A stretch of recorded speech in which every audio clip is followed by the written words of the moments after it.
दर्शकों, आपका बहुत बहुत स्वागत है। उमंग का गौरव धन्यवाद।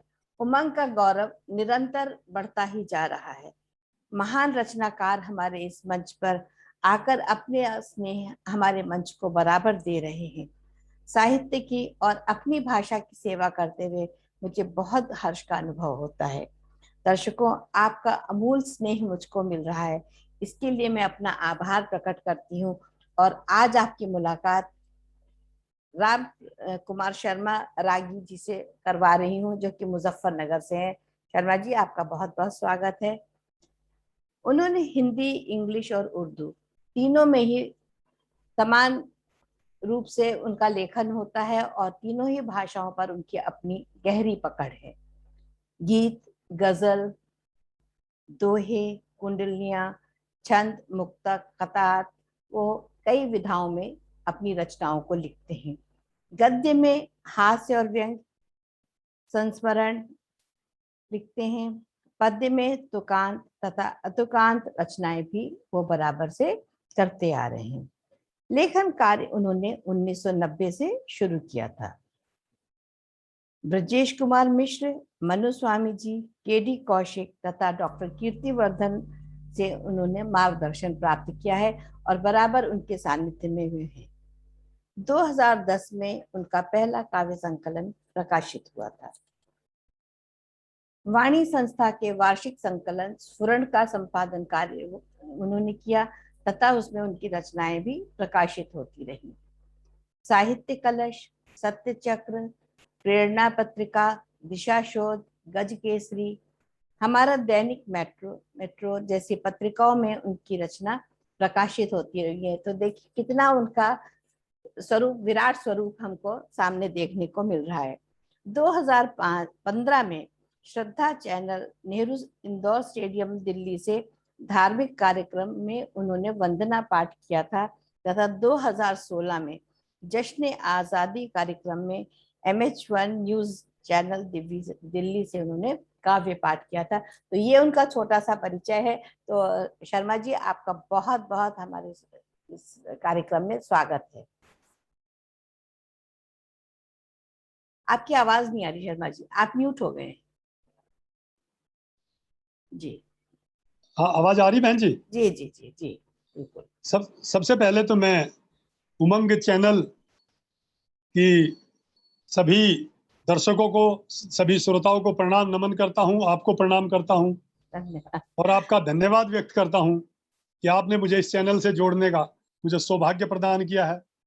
ये हमारा सौभाग्य रागी जी, आपका नहीं, हमारा सौभाग्य मेरा भी सौभाग्य है, मेरा भी सौभाग्य है। जी। और मैं कीर्तिवर्धन जी का भी धन्यवाद दूंगा कि उन्होंने आपके साथ जुड़ने में मुझे महती भूमिका निभाई है। धन्यवाद, उनका तो बहुत बहुत आभार है ही कि उन्होंने वो हमारे चैनल पर आए और उन्होंने आपसे हमको जोड़ा। जी बहन जी, धन्यवाद। जी, बताइए मुझे क्या। आप अपनी रचनाओं का रसास्वादन कर रहे हैं। आप तो तरह तरह की विधाओं में लिखते हैं, तो आप छंद भी सुनाए, मुक्तक भी सुनाए, कुछ तुकांत, कुछ बिल्कुल बिल्कुल अतुकांत। जो बिल्कुल। आपकी रचना है उससे हमारे दर्शक मोहित होंगे और भाषा पे उनकी भी पकड़ अच्छी होगी। ये हमारी सोच है कि आपका जो साहित्यिक भाषा है, जो लोगों जी को जी। नहीं जानकारी है, उससे वो अवगत होंगे। जी मैं मेरा एक लक्ष्य रहा है शुरू से जी कि कोई भी रचना धर्मिता हो, उसके साथ एक उद्देश्य भी होना चाहिए बिल्कुल। और उसमें समाधान भी होना चाहिए ये तो बहुत सुंदर बात कही आपने। और होठों पर मुस्कान भी होनी चाहिए ये तो आपके चेहरे से ही लग रहा है। और साथ में चिंतन की भी आवश्यकता होती है। जी तो मैंने हमेशा अपनी रचनाओं में समय समय पर अलग अलग बिंदुओं को, अलग अलग विषयों को, अलग अलग समस्याओं को अपनी रचनाओं के माध्यम से उठाने का हमेशा प्रयास किया है। जी मेरा शुरुआती अक्षर जो मेरे रहे हैं वो हास्य व्यंग से जुड़कर रहे हैं वो बहुत और मैं जरूरी आज के समझता हूँ जीवन में, आज के कि जीवन के लिए बहुत आवश्यक है वो। जीवन में हास्य बहुत जरूरी है और हास्य के बिना जीवन चल नहीं सकता। और बिल्कुल हम लोग जिस तनाव के जीवन में जी रहे हैं और जी जो तनाव आज की तारीख में लोगों के चेहरे पर नुमाया है, उसमें जहां एक तरफ चिंतन की आवश्यकता है, वहां दूसरी तरफ होठों पर मुस्कान की भी आवश्यकता बहुत बहुत बहुत जरूरी सही है। बात, बहुत सुंदर बात कही आपने। तो मैं कुछ मुक्तकों के माध्यम से सबसे पहले तो मैं धन्यवाद स्वरूप आपको 4 पंक्तियां आपकी को भेंट कर रहा हूं। बहुत बहुत आभार। जीने का आधार मुझको दे दिया, बहुत खुशियों का संसार मुझको दे दिया, आपके बिन मेरा क्या अस्तित्व है, ढेर सारा प्यार मुझको दे दिया। बहुत सुंदर, बहुत बहुत आभार, बहुत आभार आपका। और मैं हास्य के माध्यम से एक बात कहना चाहूंगा जी कि देखिए, किसी भी मंच से जब हम कहीं जुड़ते हैं तो कोई ना कोई हमारा साथी संगी होता है, लेकिन जब हम इसको हास्य की भाषा में कहेंगे तो हम इस प्रकार से कहेंगे कि आका बिन मिलता नहीं, कैस कोई भी हो मंच। सही बात, बहुत खूबसूरत। आका बिन आका बिन मिलता मिलता नहीं, नहीं। कोई भी हो मंच, खिला पिला कर राखिए, कभी डिनर कभी लंच। बहुत सुंदर। कभी डिनर कभी लंच, मंच पर कुछ भी बकिए, कभी डिनर कभी लंच, मंच पर कुछ भी बकिए, बस अपना कद आका से कुछ कम ही रखिए। बहुत खूब। ये कीर्तिवर्धन जी के लिए लगता है। और कह रागी कविराय न हो मंचों का फाका, अगर आपके साथ खड़ा है कोई आका। बहुत सुंदर, बहुत सही, बहुत बढ़िया बात आपने कही है। बिना आका के जीवन चलता नहीं। बहुत और खूब। मैं साथ साथ ये भी कहूंगा जी कि हम अक्सर सुनी हुई बातों पर अधिक विश्वास करते हैं, लेकिन हमें ऐसा नहीं करना चाहिए। मैं 4 पंक्तियों के माध्यम से बताना चाहूंगा। जी।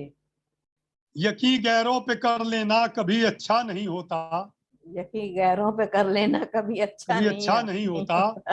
कभी कानों से सुनकर भी कथन सच्चा नहीं होता, हम्म, जो दिल से प्यार करते हैं उन्हें मत भूल जाना तुम, हकीकत सब समझते हैं कोई बच्चा नहीं नहीं होता। होता। बहुत सुंदर, हकीकत सब समझते हैं समझते कोई हैं कोई बच्चा बच्चा नहीं। नहीं होता। बहुत खूब। तो अभी और हास्य व्यंग्य की श्रृंखला में अभी अभी मैं उनको काका हाथरसी जी को पढ़ रही थी। जी तो बहन जी। उनकी वो पंक्तियां थी ना कि उन्होंने इस पे कहा था, जी जी स्त्रीलिंग और पुल्लिंग पे, कि जी जी दाढ़ी स्त्रीलिंग है और टोपी पुल्लिंग है। इस तरह से उनका बड़ा सुंदर एक कविता थी। तो अभी मैं जी उसको देख रही थी, तो जी आपने हास्य व्यंग्य की बात कही तो वो पंक्तियां याद आ गई। जी बिल्कुल सुनाइएगा। बिल्कुल सुनाएंगे। आप, आपकी रचना सुनने फिर सुनाती हूँ मैं आपको। जी जी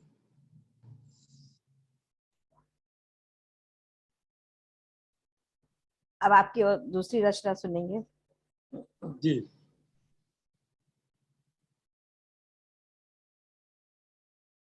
सुनाइए, आप पंक्तियां सुनाइए। मैं काका सुनाऊं? हाथरी से। अरे अच्छा अच्छा, काका हाथरसी की, अच्छा। जी हाँ, आप बोल जी रहे थे जी ना। हाँ, उन्होंने वो था ना कि जी मिश्रानी का जूड़ा और मिश्रा जी की चोटी, जी कह काका कभी पुरुषवर की किस्मत खोटी, मिश्रानी का जूड़ा मिश्रा जी की चोटी। चोटी चोटी। दुल्हन का सिंदूर से शोभित हुआ ललाट, और जी दूल्हा जी के तिलक की रोली हुई अलाट। यानी उन्होंने जी जी इतना खूबसूरती से इन पंक्तियों को कहा था जी जी। कि वो तो वो उन्हीं के मुख से अच्छी लगती, हम तो क्या वर्णन अब करेंगे। अब एक दिन एक मेरे मित्र कह रहे थे जी कि अक्सर पति पत्नी में देखा जाता है कि पति पत्नी में तकरार बहुत रहती है, और पत्नियां हमेशा कवियों की कलम का निशाना रही है। हमेशा बेचारी। बहुत बहुत लोगों ने पत्नियों पर हास्य व्यंग्य लिखा है। लिखते ही हैं, उनके तो पास और कोई शायद टॉपिक नहीं होता है, मुझे लगता है कभी कभी पत्नियों के अलावा। तो सुरेश मैंने भी सुरेश शर्मा जी भी लिखते हैं ना। बिल्कुल लिखते हैं। जी तो मैंने कि पति पत्नी की तकरार का जो कारण है, जो मैंने खोजा है, जी वो मैं एक कुंडली के माध्यम से बताता बिल्कुल हूँ। बिल्कुल बिल्कुल, सुनाइए। कि घर घर की तकरार में पंडित जी का रोल। घर घर की तकरार में पंडित जी का रोल। घर बहुत घर खूब। की तकरार में पंडित जी का रोल, संस्कार की बेला में जहर दिया था घोल। वाह। जहर दिया था घोल, आग में घी डलवाया, और ऐसी भड़की आग समझ कोई ना पाया। पाया, बहुत सुंदर। फेरों से ही भूत चढ़ा है ऐसा सर पर, बीबी रहती लाल यही किस्सा है घर घर। वाह क्या बात है। तो यानी ये रंग बदलने का समय आ गया है लगता है। बिल्कुल बिल्कुल बिल्कुल बिल्कुल बिल्कुल। इसीलिए शायद आजकल की जो कन्याएं वो लाल रंग पे नहीं जाती हैं। आपने शायद गौर किया हो कि आजकल जब फेरे होते हैं तो लड़कियां जी, गुलाबी रंग या हल्के रंगों में चली गई हैं लाल रंग को बिल्कुल, छोड़ बिल्कुल। तो के। मेरा मानना ये है कि जब संस्कार में अग्नि में घी डलवाया जाता है, जी। तो उसकी वजह से जो आग भड़की है, हाँ इस हाँ, वजह से तकरार रहती है। इसलिए तकरार रहती है। तो इसका समाधान भी आपने जरूर निकाला होगा। हाँ, समाधान तो देखिए, अब स्थिति ये है कि बीवी जिसको मिल गई, इस युग में एडवांस, हम्म, समझो उसके बढ़ गए प्रोग्रेस के चांस। बहुत सही। और करती धरती कुछ नहीं, टीवी का है शौक, सुबह नाश्ते के लिए पति रहा है भूख। ओहो, क्या बात है, क्या बात है। और बजट पेश करती स्वयं, कर निर्धारित लक्ष्य, पति देव घर में बना नेता प्रतिपक्ष। वाह, क्या तो बात। ये कहीं ना कहीं पत्नियों के लिए जो हास्य का वातावरण रहा है कवियों के द्वारा, मैं भी उसमें नहीं, शामिल आपने रहा हूँ। आपने आज मुझे एक अच्छा विषय दिया है। अब मैं जब मैं लिखूंगी अपनी अगली रचना तो मैं पुरुषों पे लिखूंगी कि जी आप जी जी पत्नियों जी। पे तो सबने लिखी है, लेकिन लेकिन पुरुषों पर भी लिखा जाना चाहिए। नहीं, और खास तौर से पति पे लिखना चाहिए, केवल पुरुष पुरुष नहीं, पति पे हाँ, लिखना जाना पति पर चाहिए। भी लिखा जाना चाहिए। वो बहुत आवश्यक हो गया है। नहीं, पति तो अब ये देखिए कि बहन जी, कोरोना जब चला है तो पतियों की भी स्थिति बहुत खराब रही है, घर बैठ के। और उनको जो है बहुत काम करने पड़े हैं घर में। बताइए, तो ये तो विडंबना हो गई पुरुषों के साथ। जी जी जी। तो मैं शोहर के लिए भी कहना चाहूंगा, जी। जो कोरोना में जिनको, कि जो शोहर करने लगे घर के सारे काम, जो शौहर जो करने जो शोहर शौहर करने करने लगे लगे। घर के सारे काम, उनको देना चाहिए बीवी को आराम। बीवी को आना आराम हुनर सब सीख लीजिए, समझो ट्रेनिंग काल समय पर काम कीजिए।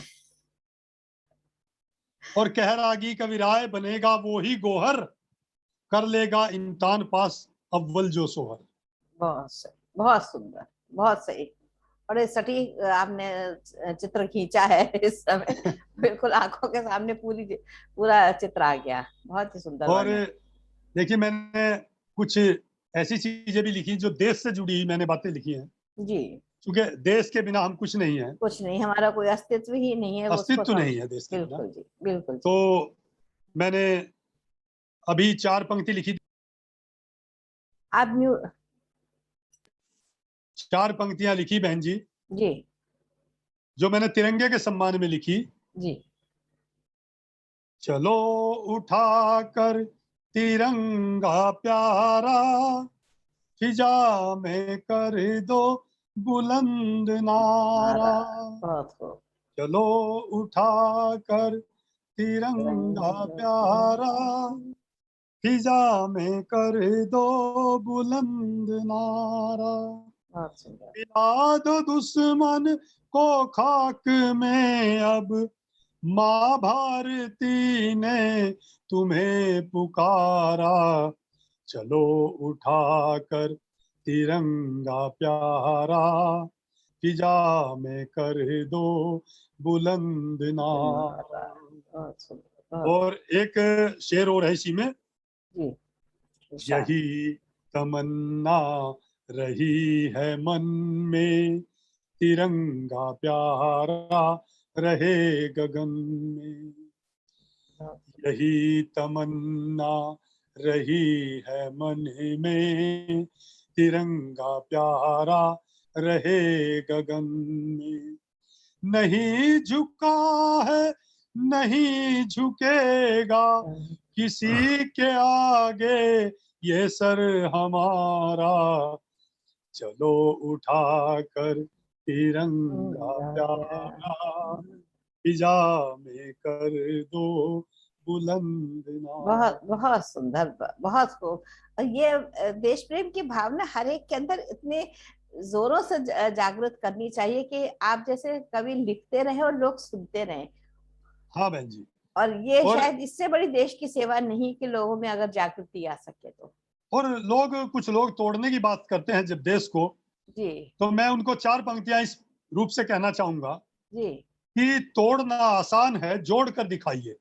बिल्कुल, बहुत सही। तोड़ना आसान है, जोड़ कर दिखाइए, कटीली राहों पर दौड़ कर दिखाइए। दिखाइए। इस वतन को गालियां देना तो आसान है वतन इतना बुरा तो छोड़ कर तो दिखाइए। दिखाइए, बहुत सुंदर, है ये बात वतन तो इतना बुरा बहुत तो बहुत बहुत छोड़ कर सुंदर। दिखाइए। दिखाइए, वो भी नहीं करेंगे ना, समस्या ये कि छोड़ेंगे भी नहीं और कहेंगे भी, तोड़ेंगे भी, ये कहेंगे बात बहुत बहुत तो जरूरी है। ये जागृति लोगों में लाना बहुत एक सुंदर। आप मैंने बेटियों के लिए भी बहुत कुछ लिखने का प्रयास किया है, जी जी और मैंने बेटियों के लिए लिखा है जी। कि जो घर की बेटियां हैं उनके बिना घर सुना सुना होता है। सुनना होता है, बिल्कुल। रौनक है घर की। रौनक जो होती है बेटियां ही होती है घर की। जी और मैंने भी बेटियों को अपनी कलम में हमेशा ढालने का प्रयास किया है। जी। बेटी से रौनक होती है घर की चार दीवारी में। उस बेटी से रौनक होती घर की बेटी चार, से रौनक होती है घर की घर की चार चार दीवारी में, जैसे पौधे उगे हुए हों आंगन की फुलवारी में। फुलवारी में। बहुत सुंदर, और बहुत सुंदर। सहरा सहरा बन जाएगा जीवन, घर कोई ना फूल खिला। सहरा पूरा बन बन जाएगा जाएगा जीवन, जीवन, घर घर कोई ना कोई ना फूल खिला। फूटा। बेटी के पौधे रोपो तुम परिवारों की क्यारी में। वाह, बहुत सुंदर, बहुत बेटी बहुत के बड़ा पौधे बहुत सुंदर संदेश दे दिया आपने, बहुत सुंदर संदेश दिया बेटी है। के पौधे रोपो तुम परिवारों की क्यारी में। प्यारी में, बहुत यानी सुंदर। कि बेटियां अगर नहीं होंगी बताइए, तो जीवन सुनसान होगा। इंसान हो जाता है। बहुत बहुत और सुंदर।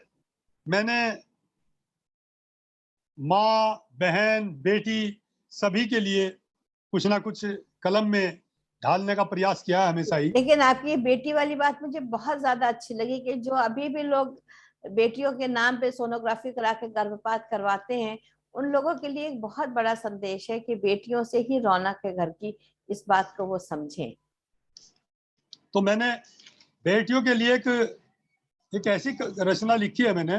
जी जो लोग बेटियों को अक्सर देखा गया है कि बेटियों को गर्भ में मारने की कोशिश करते हैं, हाँ। जी जी तो मैंने उनके लिए कुछ पंक्तियां लिखी हैं। जी मैं उनको नसीहत दी है, जी। और बड़ी मार्मिक पंक्तियां हैं, आप सुनेंगी। मुझे तुम मत मारो माँ बाप, बेटी हूँ कोई गैर नहीं हूँ, बेटी हूँ कोई गैर नहीं हूँ, क्यों करते हो पाप, आप मुझे तुम मत मारो मारो माँ माँ बाप, बाप। वाह। मुझे तुम मत मारो माँ बाप। बहुत और सुंदर। चार पंक्तियां देखिए इसी गीत की। जी। मेरा आना खलता है, मुझी से जग चलता है, बस बहुत क्यों बहुत। मेरा वध करते हो, जुल्म की हद करते हो। सदियों से मैं चीख चीख कर, सदियों से मैं चीख चीख कर मांग रही इंसाफ, इंसाफ मुझे है तुम तुम, मत मारो मारो माँ माँ बाप, बाप। बहुत मुझे सुंदर। तुम मत मारो माँ बाप। बहुत बहन जी सुंदर। मेरी आवाज सलीके से आ रही है, सच्ची आ रही है? बहुत सुंदर आ रही है, पूरे जोश के साथ आ रही है और पूरा दिल तक छू रही है, बहुत सुंदर। और चार और पंक्तियां बहुत मार्मिक पंक्तियां हैं। जी जी। कोई मेरे आंसू पोंछे, मेरे बारे में सोचे, बहुत सुंदर। तुम्हें दुल्हन तो चाहे मगर बेटी ना आए। मेरी आहट मिल जाए तो, मेरी आहट मिल जाए तो, क्यों जाते हो कांप, मुझे तुम मत मारो माँ बाप, बहुत सुंदर। मुझे तुम मत मारो माँ बाप। क्या वेदना है। और मैं इस कविता को चाहूंगा कि मेरे दर्शकों तक, आपके दर्शकों तक ये कविता पूरी चली जाए। बिल्कुल बिल्कुल पूरी। मैं कहना चाहूंगा अगली पंक्तियों में, जी। मैं कितना दुख सहती हूँ फिर भी मैं खुश रहती हूँ, मेरे भी कुछ सपने हैं सभी मेरे अपने हैं, मैं खुशियों से आंगन भर दूं, मैं खुशियों से आंगन भर दूं, मत समझो अभिशाप मुझे तुम, मत मारो माँ बाप बहुत सुंदर। मुझे तुम, मत मारो माँ बाप। हाँ, बेटी हूँ कोई गैर नहीं हूँ, बेटी हूँ कोई गैर नहीं हूँ, क्यों करते हो पाप मुझे तुम, मत मारो माँ बाप। और अंतिम 4 पंक्तियों के बाद मैं ये कविता समाप्त करता हूँ। जी जी। ये मेरा रूप निखारो, मुझे मत कोख में मारो। वाह। ये अपील है बेटी की। ये नहीं, अपील कौन बहुत, से कर रही है? ये बिल्कुल। मेरा रूप निखारो, मुझे मत कोख में मारो। नहीं ये दीप बुझाओ, अंधेरा मत फैलाओ, वरना जग में नहीं करेगा, वरना जग में नहीं करेगा ईश्वर तुमको तो माफ। माफ। मुझे बहुत, तुम मत मत, मारो माँ बाप, बहुत सुंदर। मुझे तुम मत मारो माँ बाप। बहुत, तो मैंने ये बहुत संवेदनशील पंक्तियां मैंने लिखी बहुत हैं। संवेदनशील है भी, और मेरे तो वाकई में रोंगटे खड़े हो गए कि जो लोग इस तरह के कृत्य करते हैं।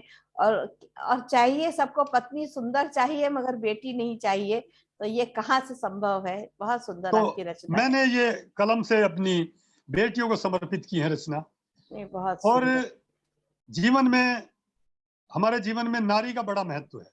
जी मैं हास्य का कलाकार होते हुए हास्य की रचना लिखने के बावजूद मैंने उन पक्षों को भी छुआ है कलम के माध्यम से, जी जी। जो पक्ष हमारे लिए चिंतन का विषय है और जिन पे हमेशा हमें चिंतन करना चाहिए। बहुत बहुत अच्छा लग रहा है एक पुरुष के मुख से नारी की गुणों को सुनते हुए, उसकी अच्छाई को सुनते हुए, वाकई तो दिल खुश मैं हो गया। कुछ पंक्तियां मैं नारी के सम्मान में, जी जिस नारी जो जगत की जननी है जी। और जिसके बिना ये सृष्टि अधूरी नहीं, बल्कि है ही नहीं, इसका है ही अस्तित्व नहीं। नहीं है। अस्तित्व। मैं उस नारी के सम्मान में एक पंक्तियां लिखी थी मैंने, कुछ पंक्तियां। जी जी जी।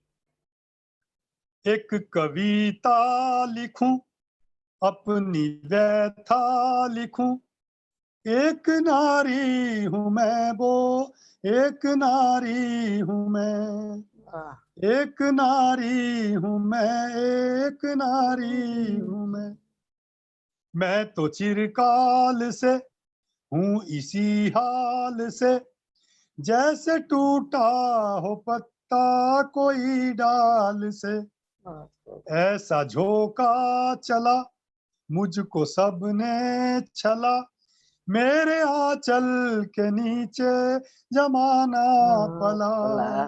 बहुत खूब, पैर बहुत। बोझिल मेरे, गम की मारी हूं मैं, पैर बोझिल मेरे, ये गम की मारी हूं मैं, एक नारी हूं मैं, एक नारी, नहीं, मैं बहुत खूब। एक नारी हूं मैं, एक नारी हूं मैं। बहुत खूब, बहुत खूब। और उसने अपनी वेदना किन शब्दों में कही है?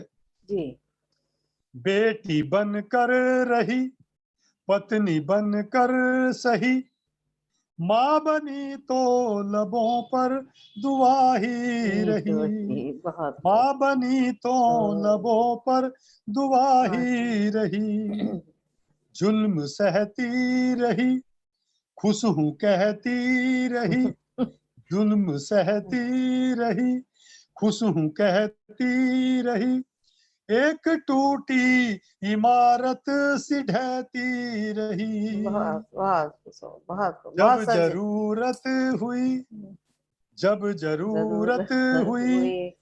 तब संवारी हूं मैं। देखिए मैंने क्या कहा, क्या, बहुत जब खूब। जरूरत जरूरत। हुई, बहुत सुंदर। तब संवारी हूं मैं, एक नारी हूं मैं, एक नारी हूं मैं। और 4 पंक्तियां मैंने इस रचना की महाभारत काल से ली है, जी जी जो बड़ी दर्दनाक पंक्तियां हैं, जी। जो आज तक हमारे दिमाग जहन से जा नहीं नहीं नहीं पाई हैं। नहीं जा पाई। मैंने उन पंक्तियों के माध्यम से नारी का प्रतिनिधित्व किया है। जी। मुझको हारा गया, फिर पुकारा गया, चीर मेरा सभा में उतारा उतारा गया, गया। मुझको हारा गया, फिर पुकारा गया, चीर मेरा सभा में उतारा गया, छटपटाती रही तन छुपाती रही, छटपटाती रही तन छुपाती रही, आबरू की दुहाई लगाती रही। और इसकी पंक्ति सुनिएगा अंतिम, ऐसे अपनों में अपनों से हारी हूं मैं, ऐसे अपनों में अपनों से हारी हूं मैं, एक नारी हूं मैं, एक नारी हूं मैं, एक नारी हूं मैं, एक नारी हूं मैं। बहुत अच्छा लगा रागी जी आपके मुझसे ये वेदना नारी की सुनकर के, कम से कम किसी ने तो समझा कि कितनी पीड़ा सह करके नारी आगे बढ़ रही है। और जो देखिए आपने अपनी ओजपूर्ण वाणी में जो आपने इसको कहा है ना, इसका 100% असर लोगों पर होगा। बहुत सुंदर। मैं चाहता हूं कि मैं नहीं, सभी रचनाकार अपेक्षा करते हैं कि उनके द्वारा रची गई रचना जी से अगर कुछ लोगों को ज्ञान प्राप्त होता हो, कुछ प्रेरणा मिलती हो, कुछ समाज का भला होता हो, बहुत तो ये बहुत निश्चित रूप से हमारे लिए बहुत गौरव की बात होती है। और बिल्कुल हम सभी की जिम्मेदारी बनती है कि बिल्कुल हम लोग ऐसा साहित्य सर्जन करें जिससे कुछ ना कुछ समाज का भला हो, देश का भला हो। बिल्कुल। और और ये काम एक कवि ही कर सकता है, उसकी कलम में इतनी धार होती है कि लोग उसको हाँ, समझे, मतलब उसकी कलम की धार को सही में समझे कि कितना बिल्कुल बिल्कुल बिल्कुल। महत्वपूर्ण विषय आपने लिया है। बहुत सुंदर और मैंने ये भी, कितना समय है मेरे पास और? है। आप सुनाइए सुनाइए, अभी हम सुन रहे हैं। आप तो 3-4 अपनी और सुनाइए, बहुत मजा आ रहा है, बहुत अच्छी लग रही है। अच्छा, बहुत अच्छा अगर आपको लग रहा है बहुत तो सुंदर। मैं कुछ जीवन की संवेदनाओं से जुड़ी बात भी करना चाहूंगा जी कि हाँ, कभी किस्मत भी रूठ जाती है, जी हाँ कभी किस्मत भी रूठ जाती है, पल में जाने क्या क्या लूट जाती है, मंजिलों का कुछ पता चलता नहीं, हाथों से पतवार छूट छूट जाती है, जाती है, बहुत हाथों से पतवार बात छूट छूट जाती है। जाती है। और आंसुओं से चोट की पहचान है, आंसुओं से चोट की पहचान। आंसुओं से चोट की पहचान है, वरना जल की बूंद के समान है, हाथ सो तुम इम्तिहान लेते रहो, तुम नहीं तो जिंदगी सुनसान है, बहुत सुंदर। तुम नहीं तो और जिंदगी जिंदगी सुनसान है, सुनसान है। जी और बेवफाई छू रही आकाश है, बेवफाई बेवफाई छू छोड़ रही रही आकाश है, आकाश है। टूट कर बिखरा पड़ा विश्वास है, वाह। हर कोई बैठा है तीर नदियां के, हर कोई बैठा है तीर नदिया के। होठ सूखे और दिल में प्यास है, वाह, क्या बात होठ सूखे और दिल है। और में दिल में प्यास है, प्यास है। और हर कोई बैठा है तीर नदिया के, नदिया के, उसके बाद भी ये हाल है। बस हर कोई बैठा है बैठा है तीर तीर नदिया के, नदिया के। होठ सूखे और दिल में प्यास है। प्यास है। बहुत और मैंने कुछ बड़े बुजुर्गों को जी अपनी पंक्तियों के साथ जोड़ने का प्रयास किया है, जी जो हमारे बूढ़े बुजुर्ग हो जाते हैं जी। और जब वो जीवन उनका किस तरह का हो जाता है, ये भी एक विषय हमारे लिए हमेशा चिंतन का है। रहा है कि चिंतन का हम, विषय है ये। चिंतन का विषय है जी कि मैंने इस बारे में एक कुंडली भी लिखी थी जी कि हम अक्सर अपने बड़ों को ध्यान नहीं देते कि हमारी उनके प्रति क्या जिम्मेदारियां हैं, जी। और यही हम कहीं ना कहीं गलतियां कर देते हैं। तो मैंने उनकी संवेदनाओं को भी लिखने का प्रयास किया है, जी और मैंने कहा है, जब घोर बुढ़ापा आएगा तब कौन सुनेगा बात सके, बहुत ना आंख लगे ना भूख लगे ऐसे कटती है रात सके, बहुत सटीक वर्णन। जब गर्दन हिलने लगती है पैरों में जान नहीं रहती, रहती अपने और पराये की कुछ पहचान नहीं नहीं रहती, रहती। उठो बैठो तो एक लाठी बस देती अपना साथ सके, तब कौन सुनेगा बात बहुत सके, से तब कौन बात सुनेगा सुनेगा बात बात सके, सके। बेटों को काम दिखाई दे, बहुओं को दाम दिखाई दे, बूढ़ों को फानी दुनिया में बस अपना राम दिखाई दे, बहुत सही। बेटों को काम दिखाई दे, वो को दाम दिखाई दे, बूढ़ों को फानी दुनिया में बस अपना राम राम दिखाई दिखाई दे। दे। खटिया में दिन कट जाता है, अपना भी दूर हट जाता है, ऐसे होते हालात सके, तब कौन सुनेगा बात सके, देखिए, तब तब कौन कौन सुनेगा सुनेगा बात बात सके। सके। जी। और इच्छा इतनी रह जाती है, इच्छा इच्छा इतनी रह इतनी रह जाती है, जाती है। बेटे बुव्वे बस ध्यान करें, सुख दुख की दो बातें कर लें और हृदय से सम्मान करें, फिर भूखे प्यासे रहकर भी संभले रहते जज्बात सके, ऐसे कटती है रात सके, जब घोर बुढ़ापा आएगा तब कौन सुनेगा बात सके। बहुत जब विडंबना है, घोर कोई बुढ़ापा, सुनते नहीं है लोग, समझते नहीं कि क्या तो चाहिए मैंने इस अपने बुढ़ापे में। अपने बुजुर्गों के लिए भी नहीं, ये बहुत मैंने बहुत अच्छा संचेतना संदेश। जागृत करना। जी, संदेश बहुत अच्छा है आपका, और हर व्यक्ति तक पहुंच रहा है। अब ये तो जितने भी हमारे दर्शक हैं उसको सुनेंगे तो कहीं ना कहीं तो संवेदना ये जागृत होगी ही, समझेंगे लोग इस हाँ, चीज को।